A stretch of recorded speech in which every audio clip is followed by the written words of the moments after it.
Hello दोस्तों, स्वागत है आप सबका अरबिंदो क्लासेस में। मेरा नाम है मनीष सिंह अभिदय और आज से हम शुरू करने वाले हैं बीपीएससी मेंस के लिए एक नई सीरीज जो इंग्लिश मीडियम के स्टूडेंट्स के लिए काफ़ी यूज़फुल होने वाला है।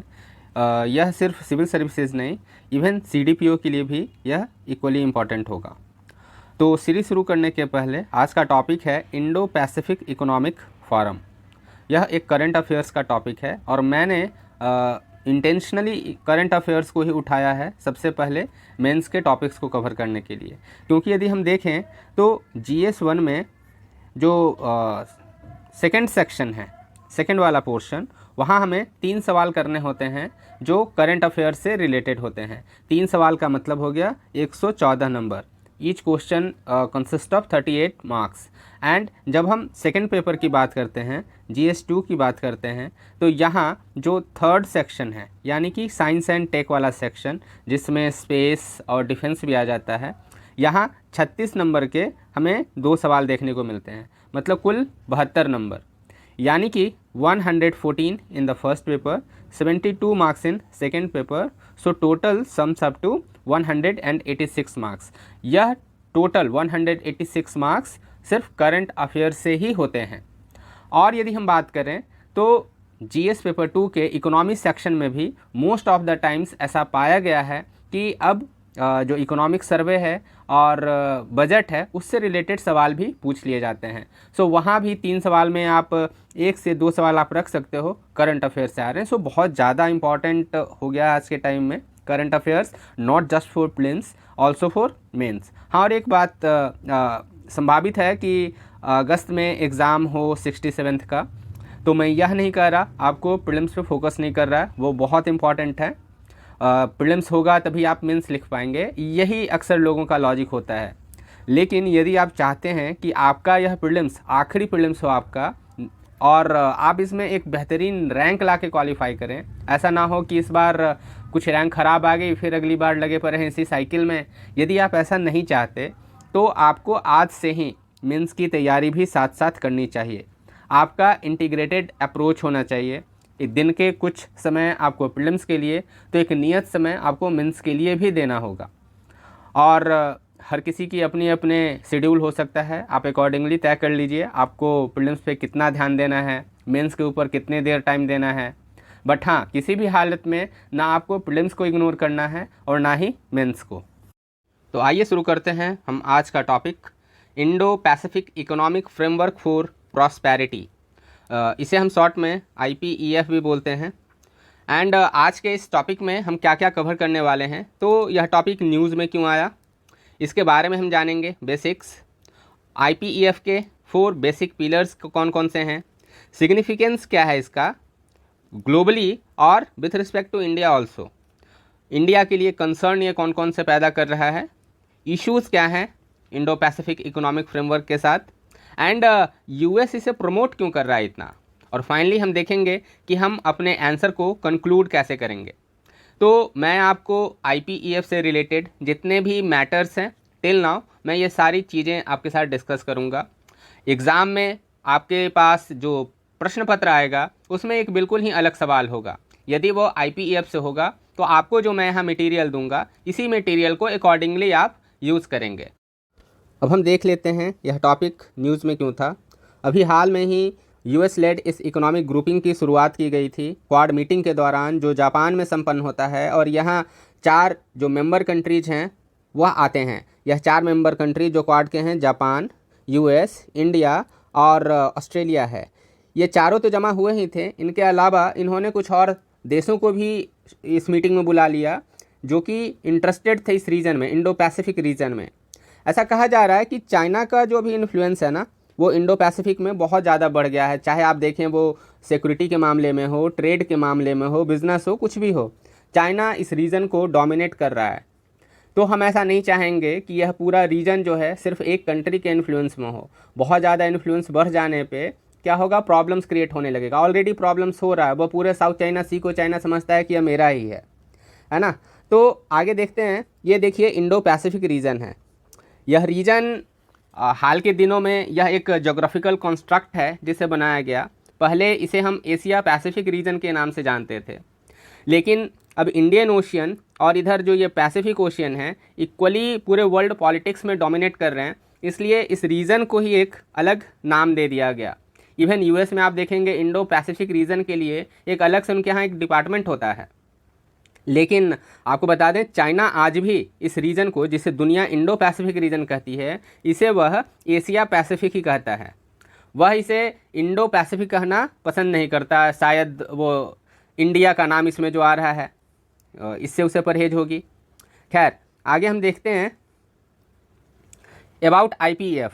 आईपीएफ है क्या? यह एक फ्रेमवर्क है for participating countries to solidify their relationship and engage in crucial economic and trade matters. And यह कोई फ्री ट्रेड एग्रीमेंट नहीं होगा। यहाँ मेनली स्टैंडर्ड सेटिंग की जाएगी, ट्रेड को फैसिलिटेट किया जाएगा, लेकिन यहाँ मार्केट एसेस की बात कोई नहीं करेगा। यहाँ टैरिफ्स को लो करने की बात नहीं की जाएगी। आईपीएफ जो है इकोनॉमिक पार्टनरशिप को स्ट्रेंथन करने के लिए बनाया गया है, जहाँ की पार्टिसिपेटिंग कंट्रीज की ऑब्जेक्टिव होगा कि वो कैसे इन्हेंस कर सकते हैं resilience, sustainability, inclusiveness, economic growth, fairness and competitiveness in the Indo Pacific region. इसके जो मेंबर कंट्रीज़ हैं आइए उनको हम देख लेते हैं। अब ऐसा नहीं है कि इंडो पैसिफिक इकोनॉमिक फोरम कोई पहला इकोनॉमिक ग्रुप होगा इस इंडो पैसिफिक रीजन में। इसके पहले भी कई सारे इकोनॉमिक ग्रुपिंग्स इधर बने थे, लाइक CPTPP, जिसका पूरा नाम है comprehensive and progressive agreement for trans Pacific partnership. उसके अलावा RCEP, F नहीं है ये P है, रीजनल कॉम्प्रिहेंसिव इकोनॉमिक पार्टनरशिप। और इसके अलावा साउथ ईस्ट एशियन कंट्रीज़ का अपना एक ग्रुपिंग था जिसे यह आसियान बोलते हैं।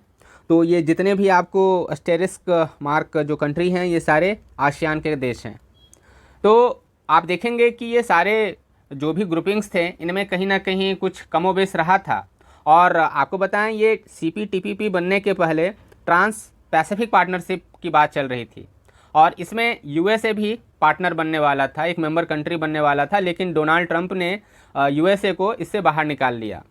उसके अलावा जब हम RCEP की बात करते हैं तो इसमें आज के डेट में 16 कंट्री होते यदि इंडिया इससे बाहर ना निकला होता। तो इंडिया के बाहर निकलने के बाद अब टोटल मात्र यहाँ 15 देश ही बच गए हैं।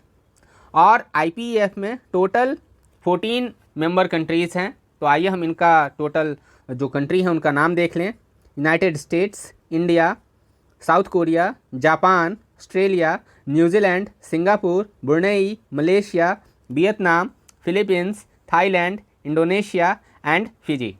कई जगह आपको देखने को मिलेगा कि यहाँ 14 की जगह जो है सो 13 कंट्री ही बता रहे हैं वो IPEF के, लेकिन लेटेस्ट एडिशन है फिजी। इस इकोनॉमिक फ्रेमवर्क को ओपन रखा गया है। फ्यूचर में भी यदि कोई सदस्य बनना चाहता है तो वो आराम से यहाँ अपनी सदस्यता ले सकता है। Now we will talk about the 4 pillars of Indo Pacific economic framework, जिसमें पहला है trade. Trade will include digital economy, emerging technology, labour commitments, environment, trade facilitation, transparency and good regulatory practices, standards on cross border data flow and data localisation. यह data flow वाले मामले पे भारत को ऐतराज़ हो सकता है, क्योंकि भारत कई सारे इंटरनेशनल फोरम में यह आवाज़ उठाता आया है, क्योंकि डेटा का कहा जाता है कि यह नेक्स्ट जनरेशन के लिए जो है अपकमिंग जो एज है उसमें यह फ्यूल की तरह काम करेगा। जिसके पास डेटा पे जितना ज़्यादा कंट्रोल होगा वह उतना ही ज़्यादा आगे रूल करने वाला है, वह डोमिनेंट पावर होगा। आज के डेट में आप देखें तो बहुत बड़े तादाद में फेसबुक और गूगल डेटा जनरेट करते हैं और इसका डायरेक्ट एक्सेस जो है US को है, और इसलिए आज हम पूरी दुनिया में देखते हैं कि US डोमिनेट करता भी है।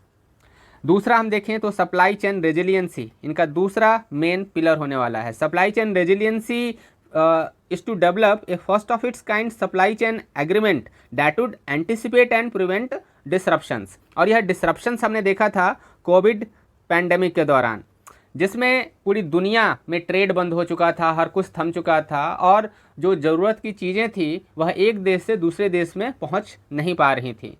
खासकर चाइना एक मेजर मैन्युफैक्चरिंग हब है और वहाँ से जब सप्लाई चेन बाधित होती है तो पूरी दुनिया में जो है चीज़ों के दाम बढ़ने लग जाते हैं, हर ज़रूरत की चीज़ महंगी होनी शुरू हो जाती है। इसलिए सप्लाई चेन डिसरप्शंस को हम बहुत लाइटली नहीं ले सकते, यह स्टैंड स्टिल कर देता है पूरी दुनिया को। इवन हमारे देश में जब वैक्सीन प्रोडक्शन करना था तो हमें एपीआई की ज़रूरत पड़ी और यह एपीआई चाइना प्रोड्यूस करता है। तीसरा मेन इंपॉर्टेंट पिलर है क्लीन एनर्जी एंड डीकार्बोनाइजेशन। यहाँ हम रिन्यूएबल एनर्जी टारगेट्स की बात करेंगे, कार्बन रिमूवल परचेजिंग कमिटमेंट की बात की जाएगी, इवन मीथेन इमिशंस को कैसे कॉम्बैट करना है इसकी भी यहाँ बात होगी। And the fourth pillar is tax and anti corruption. Effective tax mechanism पर यह सारे देश बात करेंगे, एंटी मनी लॉन्ड्रिंग एक्टिविटीज़ को बढ़ावा दिया जाएगा एंड एंटी ब्राइबरी स्कीम्स भी चलाए जाएंगे, क्योंकि इस एशिया के ये जो ईस्टर्न पोर्शन है, इस रीजन में हम देखें तो करप्शन बहुतायत में है। Significance of IPF, better economic partnership. India और यूएस जैसे देशों के लिए यह बेटर इकोनॉमिक पार्टनरशिप की अपॉर्चुनिटी देता है। रूल बेस्ड इंडो पैसिफिक, यह दूसरा सिग्निफिकेंस है इसका। रूल बेस्ड सोसाइटी होना ना बहुत ज़्यादा ज़रूरी है। जो सोसाइटी जितना ज़्यादा रूल एंड ऑर्डर बेस्ड होता है वहाँ कॉन्फ्लिक्ट्स उतने ही कम होते हैं। हम यह देखते हैं कि इंडो पैसिफिक रीजन में चाइना एक ऐसा कंट्री है जो दुनिया के किसी भी रूल एंड ऑर्डर को तोड़ने से बिल्कुल भी हिचकिचाता नहीं है, चाहे वो फिशिंग की बात हो या फिर ट्रेड की ही बात क्यों ना हो।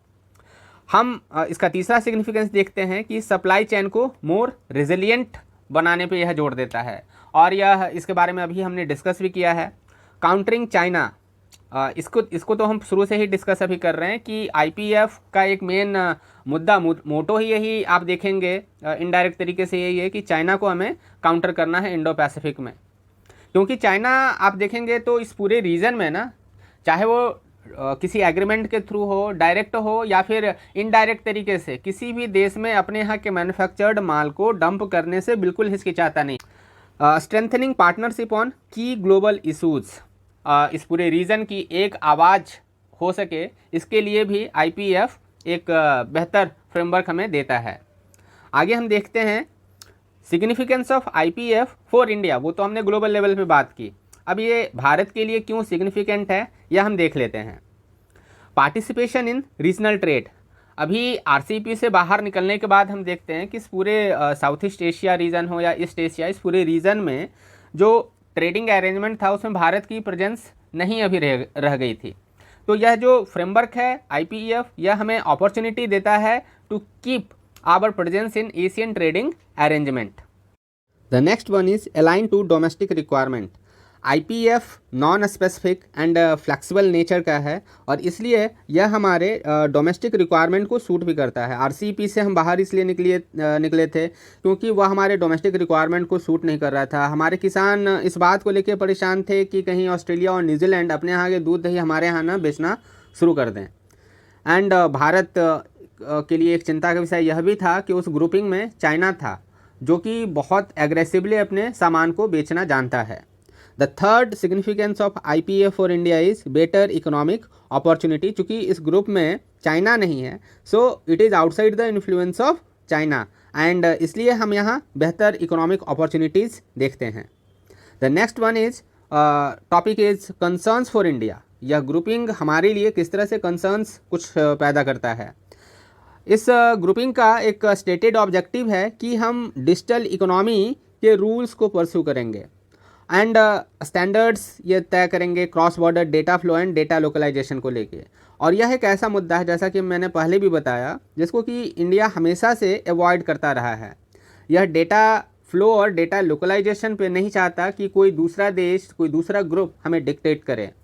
और एक ऐसा ही और मुद्दा है labour standard and environment norms को लेके, डीकार्बोनाइजेशन को लेके। इसको लेके भी भारत बहुत ज़्यादा सहज नहीं होता है कि कोई दूसरा देश हमें बताए, कोई दूसरा ग्रुपिंग बताए कि हमें अपने देश में किस तरह के इन्वायरमेंट लॉ बनाने हैं या फिर डीकार्बोनाइजेशन को किस पेस से करना है, कैसे करना है। या हर देश का अपना निजी मामला होता है, उस देश के अपने ग्रोथ डेवलपमेंट पे भी ये डिपेंड करता है। सो भारत नहीं चाहता कि कोई ग्रुपिंग उसको यह बताए। Now we will move to next topic, issues with IPF. First one is lack of clarity. अभी जैसा कि हमने डिस्कस किया है कि इस ग्रुपिंग में, इस फ्रेमवर्क में ना तो फ्री ट्रेड एग्रीमेंट की बात होगी, ना ही यहाँ आपको किसी तरह के टैरिफ रिडक्शन की बात की जाएगी, ना ही मार्केट एसेस की बात की जाएगी। तो सबसे बड़ा सवाल ये उठता है कि आप फिर ट्रेड को फैसिलिटेट करेंगे कैसे। इस बात पे अभी भी क्लैरिटी नहीं है। दूसरा इशू है शॉर्ट इन काउंटरिंग चाइना। अभी हम देखते हैं कि जो भी मेंबर कंट्रीज़ हैं IPEF के, उनको कोई डायरेक्ट इंसेंटिव तो दिया नहीं जा रहा है, फिर वो मोटिवेट क्यों होंगे, एकजुट क्यों होंगे चाइना को काउंटर करने के लिए। तीसरा जो इशू है वह है फियर ऑफ US डोमिनेशन। ऐसा कहा जा रहा है कि जो डिजिटल टेक्नोलॉजी पे ट्रेड की बात की जाएगी, तो हम जानते हैं कि US में ही डिजिटल टेक जायंट्स हैं, लाइक फेसबुक, गूगल, एप्पल, इस तरह की कंपनियां US में हैं। और यदि US बैठ के इनके लिए जो है सो नियम कायदा कानून बनाएगा, तो निश्चित रूप से जो फ़ायदा है वो ज़्यादा US की कंपनियों को ही होने वाला है। And the third one is advancing US interest. माना तो ये गया था इसको बनाने के समय कि इंडो पैसिफिक रीजन के इंटरेस्ट को प्रमोट किया जाएगा, लेकिन ऐसा जो मेंबर कंट्रीज़ हैं उनको यह फियर है कि कहीं US अपने इंटरेस्ट को ही यहाँ प्रमोट ना करना शुरू कर दे। Overlap with BDN and B3W। BDN क्या है? तो यह है ब्लू डॉट नेटवर्क, जिसे कि 2019 में लॉन्च किया गया था। And B3W is build back better world initiative, जिसे 2021 में लॉन्च किया गया था।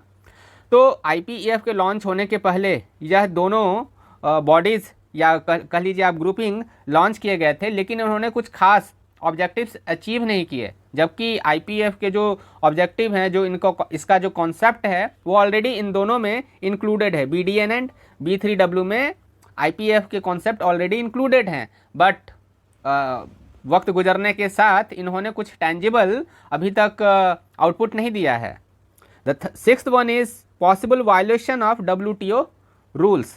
WTO रूल्स के तहत यदि IPEF एक FTA होता, मतलब फ्री ट्रेड एग्रीमेंट होता, तब तो कोई प्रॉब्लम ही नहीं थी। लेकिन WTO rules will not permit granting of preferential treatment amongst IPEF member. एक जो लास्ट इशू है वह है डिस्प्यूट सेटलमेंट मैकेनिज़्म। इस पूरे फ्रेमवर्क में कहीं भी किसी डिस्प्यूट सेटलमेंट मैकेनिज़्म की बात नहीं की गई है।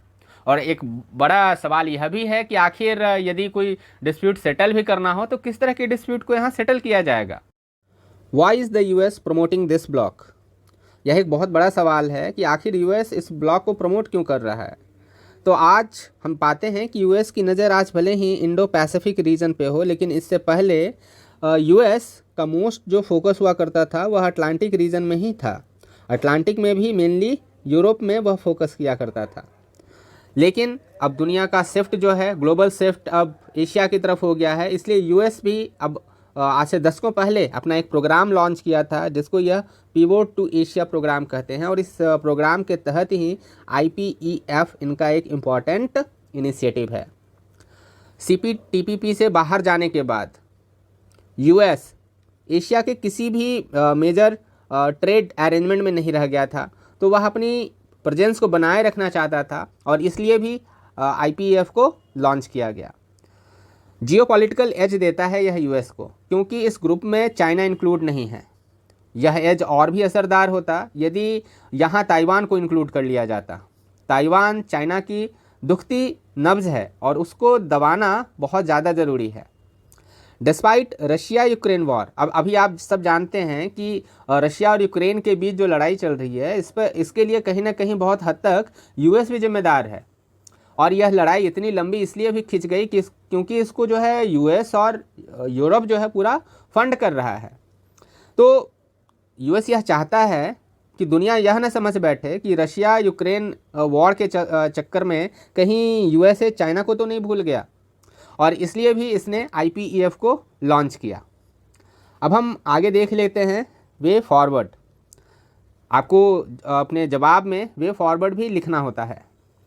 तो हम क्या क्या सजेशन दे सकते हैं वे फॉरवर्ड में? हम मेनली सजेशंस देते हैं कि क्या करना चाहिए, क्या नहीं करना चाहिए। और एक्चुअली हमारे सजेशंस नहीं होते हैं, किसी न किसी विद्वान या ऑथर के ही होते हैं। दोस्तों, the first one is unilateral character of the arrangement should be checked. तो बिल्कुल इसका जो यूनिलैटरल कैरेक्टर है कि कोई एक देश डोमिनेट कर रहा है, इस चीज़ को, इस अरेंजमेंट को चेंज किया जाना चाहिए। Balancing self reliance and globalisation for India. India के लिए वे फॉरवर्ड में यह बहुत इंपॉर्टेंट है। जैसे कि हम देख रहे हैं कि इंडिया आज के डेट में बहुत एग्रेसिवली अट्रैक्ट करना चाहता है फॉरेन इन्वेस्टमेंट को, और यह पार्ट बनना चाहता है ग्लोबल सप्लाई चेन का। तो यह IPF जो है, इंडो पैसिफिक इकोनॉमिक फ्रेमवर्क जो है, यह हमको यह अपॉर्चुनिटी देता है कि हम जो है इन्वेस्टमेंट भी अट्रैक्ट करें और ग्लोबल सप्लाई चेन का एक इम्पॉर्टेंट पार्ट भी बने। लेकिन साथ ही साथ हमको यह भी ध्यान देना होगा कि आत्मनिर्भर भी हमें बनना है। हमें हर ज़रूरी चीज़ के लिए दूसरे देश पे डिपेंड नहीं होना होगा। जैसे अभी हम देख रहे हैं कि डिफेंस सेक्टर में इंडिया सेल्फ रिलायंस को ज़्यादा प्रमोट कर रहा है। The third one is addressing tech related issues. जैसा कि हम लोगों ने पहले ही बात किया, डेटा फ्लो को लेके जो अरेंजमेंट है उससे काफ़ी देश खफा हैं, इंक्लूडिंग इंडिया। सो इन सब मुद्दों पे काम करना चाहिए, इनको एड्रेस करना चाहिए। एंड फाइनली हम कंक्लूजन की तरफ बढ़ रहे हैं और हम देखते हैं कि एक बेहतर कंक्लूजन कैसा हो सकता है। यह लिमिटेड नहीं है, आप अपने लिए खुद इनोवेट कर सकते हैं। The 3 T's trust, transparency and timeliness mentioned by Indian PM Sri Narendra Modi during the launch ceremony are very important for the success of this initiative. Trust and transparency will be built only if members, particularly the US, accommodate each other's interest. If achieved, both will lead to timely delivery of the intended outcome. So that's it for today. And यदि आप चाहते हैं मैं किसी और topic पे video बनाऊं जो आपको लग रहा हो कि आपको उसके लिए जो मटेरियल की कमी पड़ रही है, तो please let me know, I will be happy to help you. So thank you very much.